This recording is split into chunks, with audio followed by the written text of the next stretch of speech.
Tutur Tinula, sebuah sandiwara radio serial, produksi Sanggar Cerita dan teater Sanggar Prativi.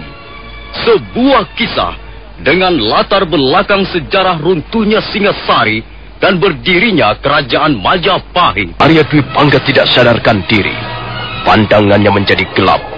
Dia juga tak sadar tubuhnya telah terbawa hanyut oleh aliran sungai bawah tanah yang deras. Dia sadar kembali dan mendapatkan dirinya terbaring dalam sebuah goa di tepi sungai kecil. Rupanya aku belum mati. Rupanya para dewa masih melindungi aku. Di mana aku sekarang ini? Punggungku sakit sekali.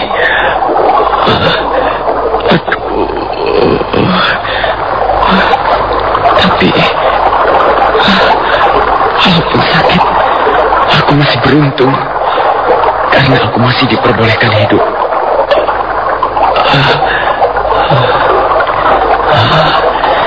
Tempat apakah ini? Sepertinya sebuah gua. Apakah aku bisa keluar dari tempat ini? Atau aku akan terkurung di tempat ini untuk selamanya? Aku harus mencari jalan keluar. Aku harus bisa keluar.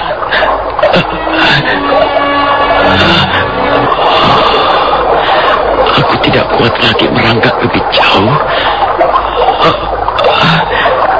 Badanku sakit semua dan rasanya aku sudah tidak punya tenaga lagi.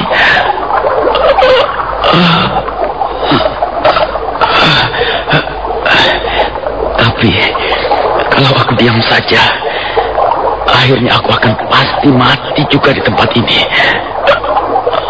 Bagaimana ini? Aku tidak boleh putus asa. Aku harus berusaha mencari jalan keluar dari neraka ini. Arya Dwi Pangga kembali merangkak. Dengan sisa-sisa tenaganya, dia terus berusaha merangkak ke arah sebuah lubang besar di depannya. Jarak antara lubang itu dengan sungai kurang lebih 20 langkah jauhnya. Mendadak Arya Dwi Pangga berhenti merangkak. Jantungnya seolah berhenti berdenyut.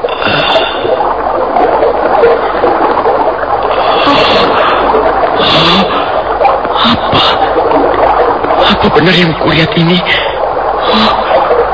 Rupanya aku tidak sendirian di tempat ini.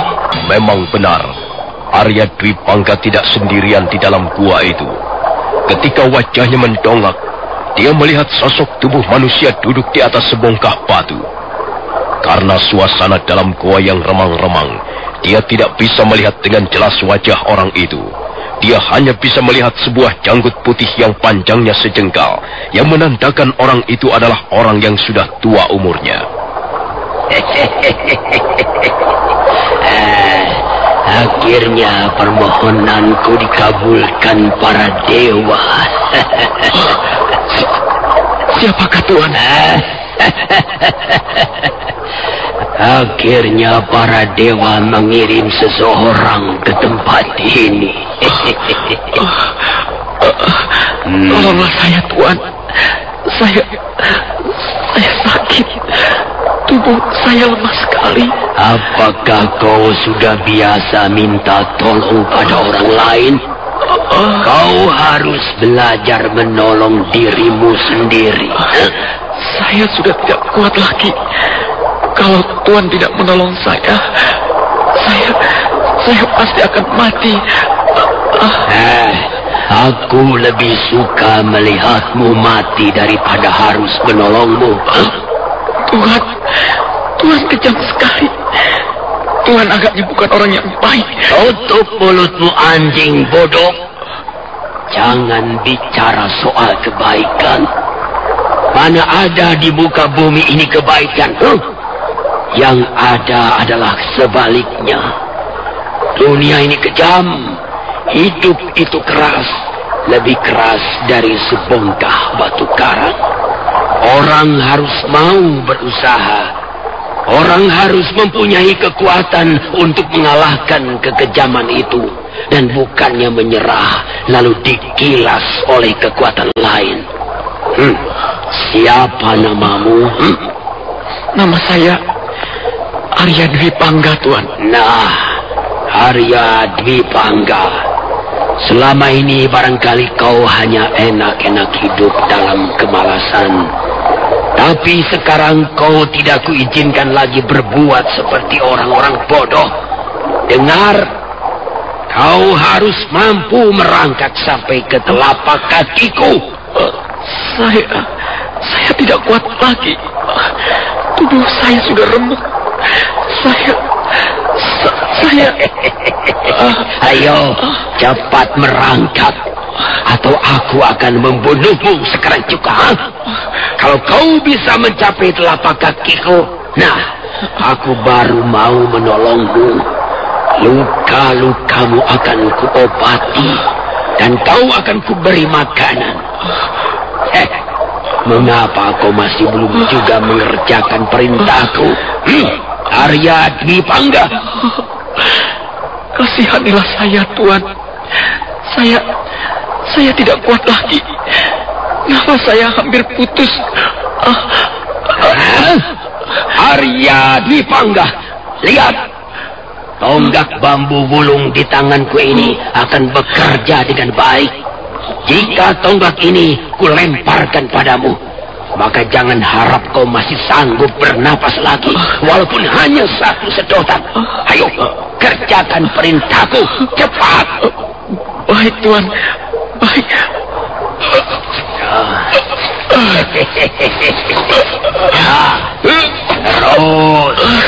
Terus berangkat.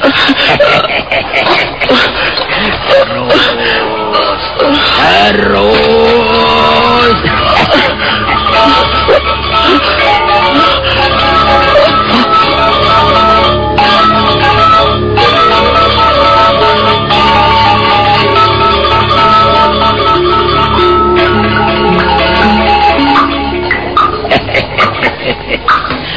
Bagaimana rasanya sekarang?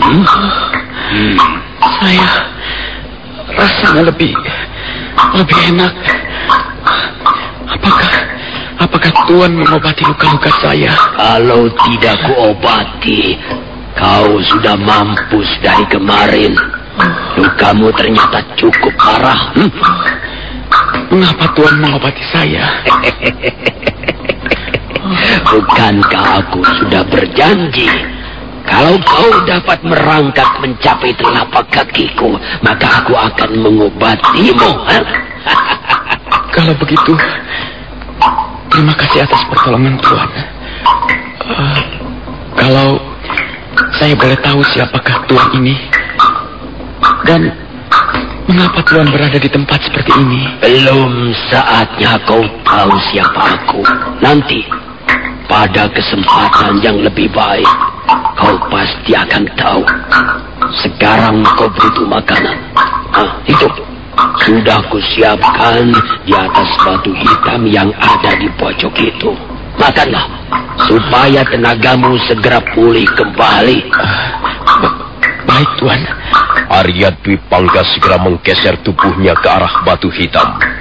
Dengan gemetar, tangannya meraih sebuah batok atau tempurung kelapa yang terletak di atas batu hitam yang bentuknya menyerupai meja. Mendadak dia terkejut dan buru-buru meletakkan batok. Bau tak sedap segera menyengat hidungnya. Kenapa kau letakkan kembali makananmu? Tidak, Tuan. Saya tidak usah makan. Kenapa? Maaf, Tuan. Apakah yang ada di dalam batok ini makanan saya? Ya, kenapa kau tidak suka? Saya tidak bisa memakannya, Tuan. Lagi-lagi kau menjadi manusia goblok. Manusia lemah dan tidak bisa berpikir sehat. Tapi Tuan, kau akan segera mampus kalau tidak mau mengisi perutmu. Tapi saya tidak pernah makan cacing gelang. Saya tidak biasa makan makanan seperti itu, Tuan. Kau sudah menjadi orang goblok. Dan sekarang kau berani menghina aku. Kau pikir kau bisa mendapatkan makanan seperti di rumahmu sana? Lihat, tempat ini tertutup rapat oleh dinding-dinding batu. Kau tidak mungkin bisa keluar. Hanya ada sebuah lubang sebesar buah semangka di atas sana. Tapi kau apa bisa memanjat tebing ini dan keluar dari lubang itu? Kau tahu, sudah hampir 3 tahun aku tinggal di tempat ini. Dan aku bisa tetap hidup hanya dengan memakan cacing gelang atau lumut-lumutan. Tapi Tuan, saya benar-benar tidak bisa memakannya. Sungguh Tuan, saya tidak bisa. Saya tidak bisa. Akan kita lihat apa benar-benar kau tidak bisa makan apa yang selama ini telah kumakan. Makan. Aduh, ampun Tuhan, ampun Tuhan. Aku tidak menyuruhmu minta ampun. Aku menyuruhmu makan.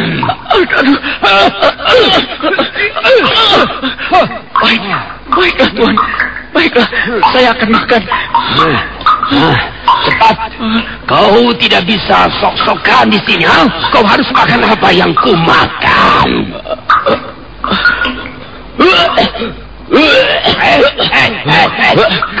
Kau jangan kurang ajar.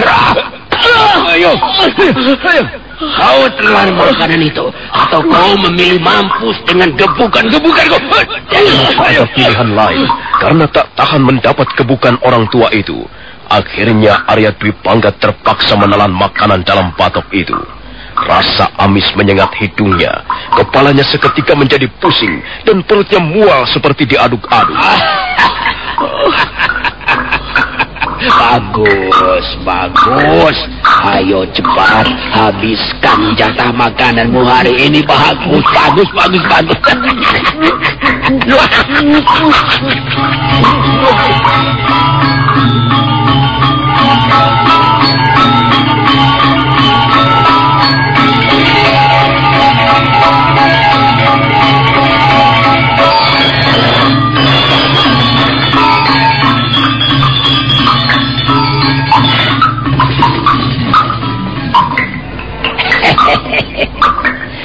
Bagaimana keadaanmu sekarang? Kulihat sudah lebih segar sekarang. Oh, kau masih marah ya? Masih kesal karena kupaksa makan cacing gelang dan lumut merah? Kau nanti akan biasa makan makanan seperti itu. Makan hanyalah soal kebiasaan. Tidak ada makanan istimewa di dunia ini. Yang jelas, manusia harus tetap hidup dan bukannya mati kelaparan. Dulu aku juga begitu. Pertama kali aku muntah sampai 10 kali. Tapi akhirnya biasa juga. Aku berani bertaruh. Dalam 1 bulan ini, kau dan aku pasti akan berebut cacing gelang. Ay. Tapi sebenarnya di sini bukan hanya cacing gelang dan lumut merah yang bisa kita santap. Ada juga kelelawar atau kalong yang besar-besar. Ada juga ganggang. Dan di tepian sungai sana kau bisa menemukan sejenis bekicot. Kau sudah pernah makan bekicot? Kalau kebetulan sedang lapar, aku bisa menghabiskan 2 batok bekicot. Nanti kau akan kuajak mencobanya. Enak kok. Menurut pendapatku, ya jauh lebih enak dibanding ayam panggang atau bubur santan. Mengapa kau diam saja? Kau sedang memikirkan apa, Arya Dwi Pangga? Tidak, saya tidak memikirkan apa-apa. Kau sudah banyak bercerita tentang dirimu. Kau mengatakan bahwa kau mempunyai kegemaran menulis syair. Iya, saya menulis syair sejak masih berumur 12 tahun. Saya juga menyukai syair ya. Nanti kita akan melihat syair siapa yang lebih bagus. Coba, sekarang aku ingin mendengar bait-bait syairmu. Tapi Tuan, tubuh saya masih belum kuat benar. Kau memang laki-laki yang gampang mengeluh. Kau seperti anak kambing saja. Kau senang syair Saya menyukai syair tentang wanita. Wanita tidak pandai buat syair. Tapi cobalah, aku mau dengar. Baiklah, saya akan mencoba mengingat beberapa bait yang pernah saya tulis. Musim panen tahun ini berlalu tanpa kesan. Angin menerbangkan bunga-bunga angsoka ke tepi jalan. Senja itu, kulihat kau melintasi pematang. Kupanggil namamu dan kukejar langkah-langkahmu. Tapi bayanganmu segera lenyap di balik mimpi. Malamnya, bulan berkaca di permukaan telaga. Dan ku tidur di atas ranjangku yang dingin, tanpa siapa-siapa. Bagaimana pendapat Tuan tentang bait-bait syairku ini? Syair yang jelek, syair yang tidak bermutu. Aku bahkan tidak percaya ada syair yang bunyinya seperti itu. Adakah kau mempunyai syair yang lain? Saya tidak mempunyai syair yang lain. Maksud saya yang warnanya berbeda. Semua bicara tentang perempuan. Semua merengek-rengek seperti seekor anak kambing. Kau hanya menyanyiakan waktu dan hidupmu saja. Kau seorang laki-laki, mestinya kau bisa membuat syair yang jauh lebih baik. Apakah Tuan dapat memberikan contoh bagaimana sebuah syair yang baik ditulis? Aku hanya mempunyai sebuah syair. Seumur hidupku, aku hanya menulis sebuah syair. Bolehkah saya mendengar syair Tuan?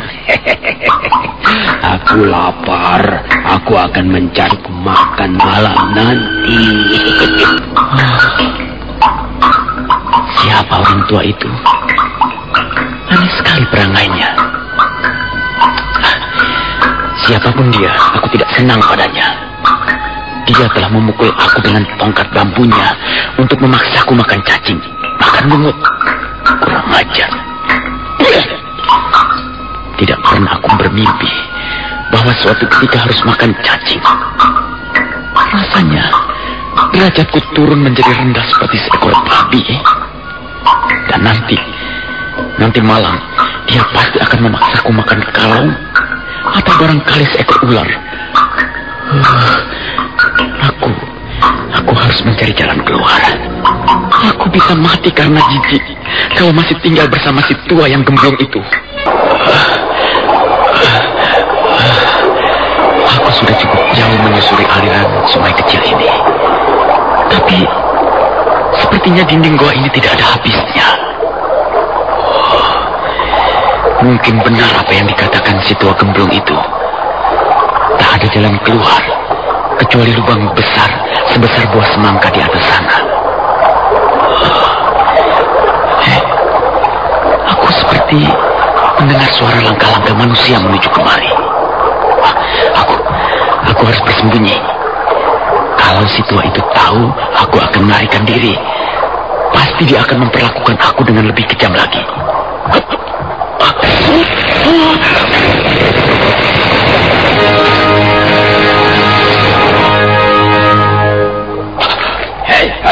Hei! Apa yang kau lakukan di situ, ha? Dinding gua ini sudah keropos dimakan rebesan air. Sudah kukatakan, tidak ada gunanya mencoba melarikan diri. Kalau kau bisa berpikir sehat, kau pasti akan menuruti kata-kataku. Ayo, kita kembali. Lihat, aku membawa 20 ekor kalong dan seekor biawak yang cukup gemuk. Pokoknya malam nanti kita kenyang makan. Ayo, bangun. Bukankah badanmu sudah kuat lagi sekarang, ha? Kau benar-benar tidak mau makan, ha?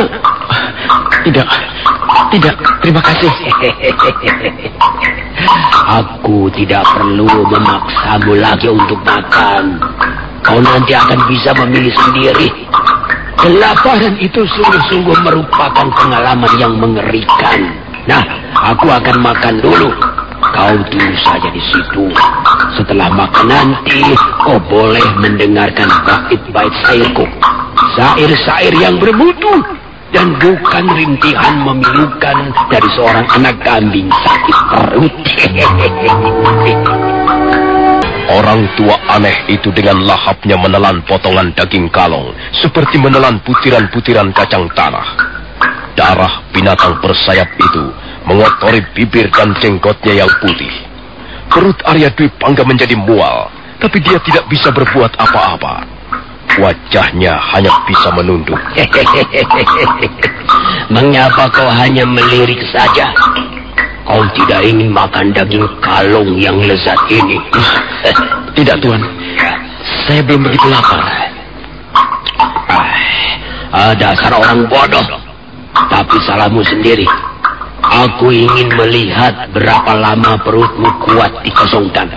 Sehari, 2 hari, atau 1 minggu. Dwi Pangga.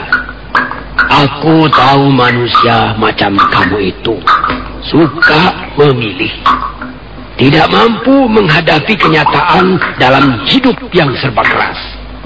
Tapi di sini, di tempat ini, kau nanti akan belajar banyak. Kau nanti akan tahu artinya makan. Selama ini mungkin kau tidak pernah makan. Kau hanya memasukkan daging ayam bakar, atau kambing bakar, atau butir-butir jagung, atau makanan lain yang kau anggap enak, yang kau sukai ke dalam mulutmu setiap hari. Tapi apa? Kotoran yang kau buang ke kakus. Tidak lebih dari itu. Kau tidak mampu berkembang apa-apa dengan semua jenis makanan itu. Kau tidak menjadi lebih dewasa. Kau tidak menjadi lebih matang. Kau tetap menjadi seekor anak kambing yang suka merengek, suka mengembek. Tapi coba lihatlah aku.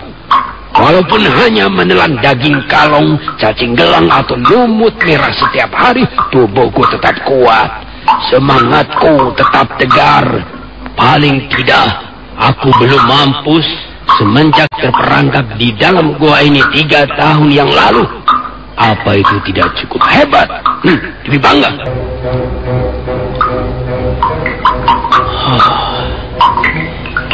Luar biasa orang tua ini.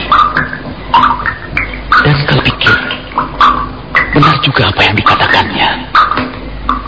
Selama ini, memang tak ada yang pernah aku lakukan selain makan dan bersenang-senang dengan wanita. Bagaimana, Dwi Pangga? Aku sudah selesai makan. Lihat, perutku sampai buntit karena kenyang. Aduh. Nah, sekarang mari kita bicara soal syair. Dwi Pangga, mengapa kau menulis syair? Mengapa saya menulis syair? Saya tidak tahu mengapa saya menulis syair, Tuan. Itu sudah saya kerjakan semenjak saya masih anak-anak. Apa yang akan kau dapatkan dari syair-syairmu itu? Saya... Baiklah, aku akan membantumu untuk menjawabnya. Dengar baik-baik ya. Kau tidak akan pernah mendapatkan apa-apa dengan syair-syair seperti itu. Kau hanya akan mendapatkan kepuasan-kepuasan semu. Selebihnya adalah kosong melompong. Syair-syair seperti itu yang memuja wanita, yang memuja bunga-bunga atau keindahan alam, tidak patut ditulis seorang laki-laki sejati. Maaf, Tuan. Apakah ada jenis syair yang lain? Ada.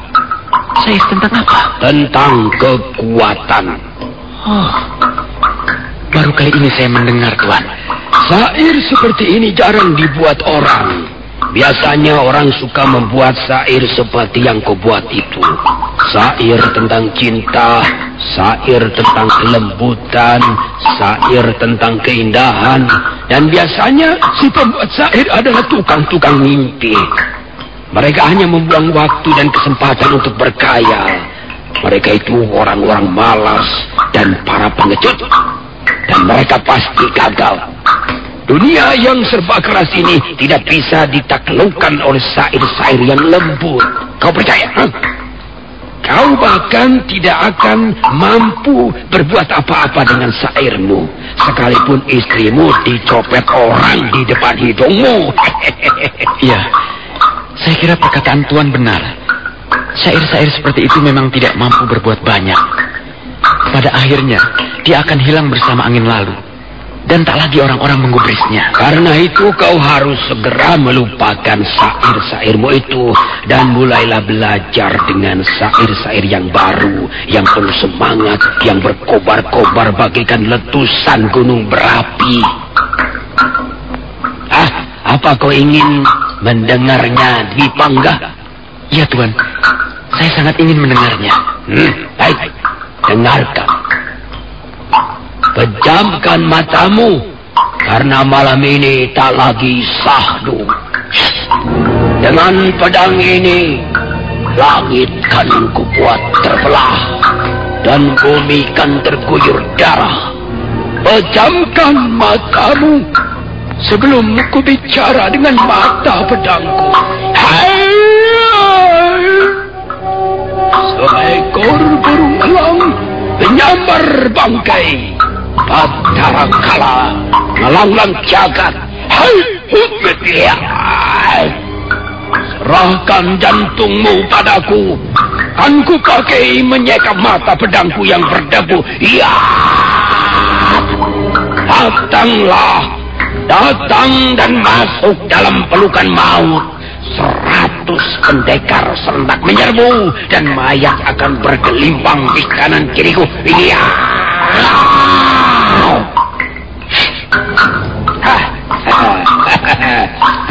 Bagaimana menurut pendapatmu bunyi syairku tadi, Arya Dwi Pangga? Iya Tuan. Bagaimana menurut pendapatmu bunyi syairku tadi? Saya merasa ngeri sekali Tuan. Saya seperti melihat pembantaian yang sangat kejam. Tubuh saya sampai menggigil. Saya tidak tahan mendengarnya Tuan. Saya tidak ingin mendengarnya lagi. Kau memang bukan laki-laki sejati. Maka kau tidak tahan mendengar bunyi syairku tadi. Kau laki-laki yang lemah. Kau hidup hanya untuk diolok-olok orang lain. Kau hanya bisa membuat syair-syair cinta yang tidak banyak gunanya. Tapi Arya Dwi Pangga, kau tidak perlu merasa khawatir. Para dewa telah menyuruhmu datang ke tempat ini untuk menemui aku. Dan itu merupakan suatu keberuntungan yang sangat langka. Apa maksud Tuan dengan keberuntungan? Karena kau akan menjadi muridku. Murid Tuan? Ya. Aku akan mengajarimu membuat syair. Bukan sembarang syair, tapi syair yang sudah dipadukan dengan ilmu kanuragan. Syair yang mampu menggugah keperkasaan seseorang. Syair yang mampu menyebarkan hawa maut. Syair yang ditakuti orang. Syair yang menggelegar laksana halilintar. Jadi Tuan akan mengajari saya ilmu kanuragan? Iya. Syair dan ilmu kanuragan ibarat darah dan daging dalam tubuh manusia. Dua-duanya tak bisa dipisahkan. Syair tanpa dialiri ilmu kanuragan sama halnya seonggok daging yang pucat pasi. Tapi Tuan, saya tidak tertarik pada ulah kanuragan. Apa katamu? Maksud saya, ilmu kanuragan adalah ilmu bagi orang-orang yang tidak terpelajar. Ilmu seperti itu pada akhirnya akan kurang banyak gunanya. Dwi Pangga, kau rupanya tidak pernah mempelajari tokoh-tokoh sejarah. Kenal dapat meremas hancur Tunggul Ametung dan mengobrak-abrik negeri Tumapel. Kenapa? Dia memang anak desa, tapi dia seekor macan buas dari Tungkur. Kekuatannya sangat dahsyat dan kesaktiannya hampir menyerupai kesaktian Batara Brahma. Maaf Tuan, bukannya saya meremehkan ilmu kanuragan, tapi saya merasa Arya Dwi Pangga, kalau kau masih meragukan peranan ilmu kanuragan dalam tata kehidupan manusia, nah, aku bisa membuktikannya. Aku dapat mencabut nyawamu dari tempatku berdiri sekarang ini tanpa harus bergeser sedikit pun. Dan itu hanya bisa kulakukan jika aku memiliki ilmu kanuragan.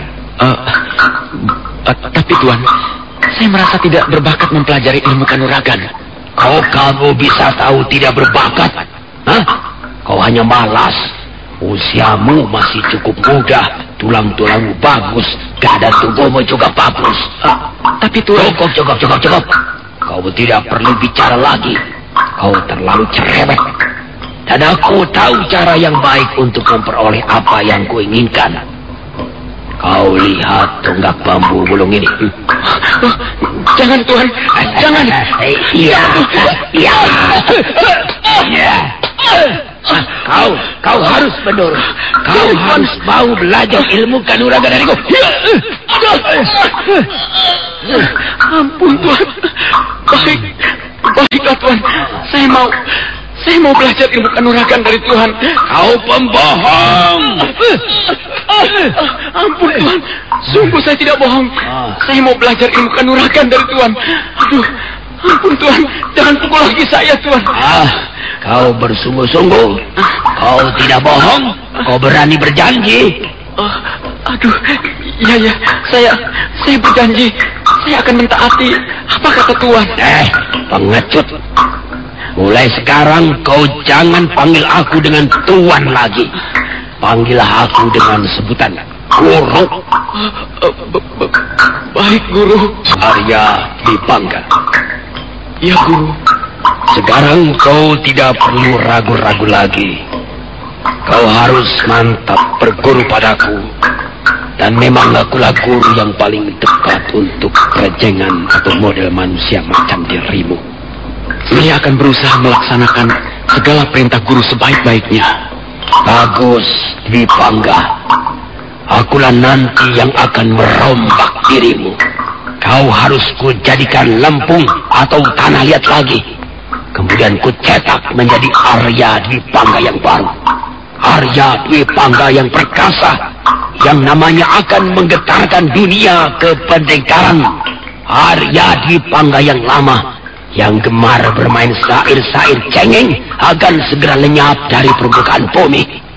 Guru, bolehkah saya menanyakan sesuatu? Apa yang ingin kau ketahui? Sampai saat ini, saya belum mengenal siapa nama Guru. Kau ingin tahu? Benar-benar ingin tahu siapa aku? Kalau Guru tidak keberatan. Baik, mari ikut aku. Kau dengar sesuatu di luar sana, Arya Dwi Pangga? Saya seperti mendengar suara deru ombak, Guru. Di balik dinding batu di depanmu itu memang ada laut. Kau sekarang ini berada di suatu tempat yang terletak di pantai selatan Pulau Java. Tempat ini namanya Pancuran Mungkur. Tempat ini dulu sering digunakan orang untuk bertapa atau mempelajari ilmu ulah kanuragan. Lalu apa hubungannya tempat ini dengan Guru? Dulu ada seorang pendekar pilih tanding yang bernama Watu Kora. Ilmu kanuragannya tinggi. Namanya ditakuti pendekar sejak dari daerah Blambangan sampai ke Kediri. Dia mempunyai jurus-jurus maut yang terkenal dengan sebutan pedang bulan kembar. Dengan dua benda yang bentuknya menyerupai bulan tanggal muda. Watu Kura merajalela di muka bumi persilatan. Sampai suatu ketika dia kena batunya. Ada seorang pendekar yang ternyata sanggup mengimbangi ilmunya. Mereka lalu mengadakan kesepakatan untuk bertarung.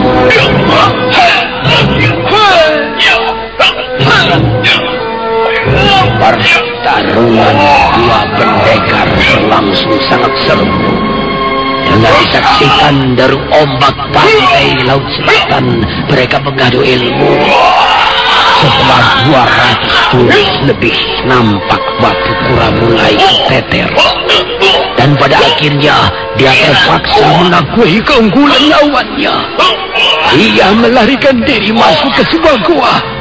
Pendekar yang menjadi lawannya itu tidak mengejar, tapi mendadak terdengar sebuah pukulan dahsyat yang kemudian disusul.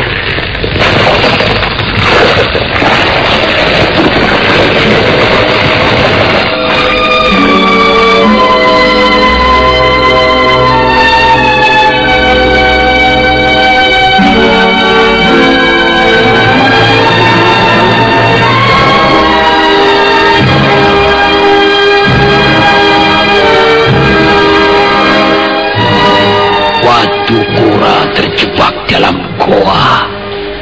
Pintu goa sudah tertutup rapat oleh sebuah batu sebesar rumah kepala desa.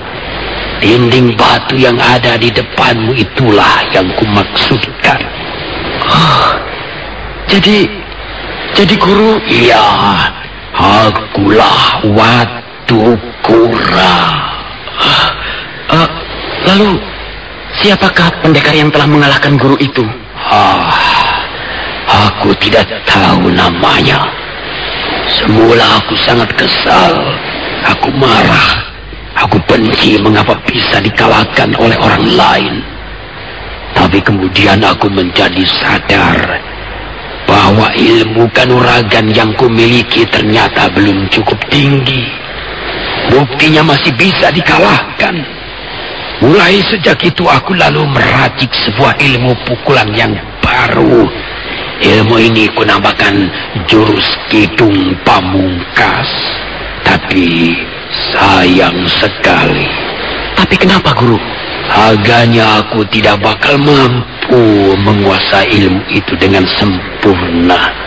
Mengapa? Karena pengaruh usia tua. Ilmu itu membutuhkan latihan-latihan yang sangat keras. Dan hal itu tidak mungkin bisa kulakukan karena usiaku yang sudah lanjut. Karena itu aku selalu menunggu. Aku menunggu kehadiran seorang murid yang akan bisa kuwarisi ilmu pukulan itu. Dan rupanya para dewa mengabulkan permohonanku. Kaulah orang yang kumaksudkan. Kaulah murid kepada siapa akan kuajarkan ilmu pukulan Kidung Pamungkas. Apakah saya pantas menerimanya, guru? Saya orang lemah. Saya tidak pernah belajar ilmu kanuragan. Kau harus menurut. Penuh semangat dan berani. Hanya itulah yang kubutuhkan. Kau lihat dinding batu itu, Arya Dwi Pangga. Dinding itu nampaknya cukup tebal dan keras sekali, guru. Dinding batu itu akan menguburmu hidup-hidup di tempat ini. Tidak ada seorang pun manusia di luar sana sanggup menolongmu. Kecuali kau sudah menguasai ilmu pukulan Kidung Pamungkas. Arya Dwi Pangga dengan penuh perhatian mendengarkan apa yang dikatakan orang tua aneh itu, yang sekarang sudah menjadi gurunya, yang kemudian diketahui bernama Watu Kura. Dia mulai tertarik ilmu kanuragan, dan dia berjanji dalam hati akan benar-benar mempelajari apa saja yang diberikan oleh gurunya. Nah, saudara pendengar, bagaimanakah kisah selanjutnya? Silakan menunggu seri berikutnya. Sampai jumpa.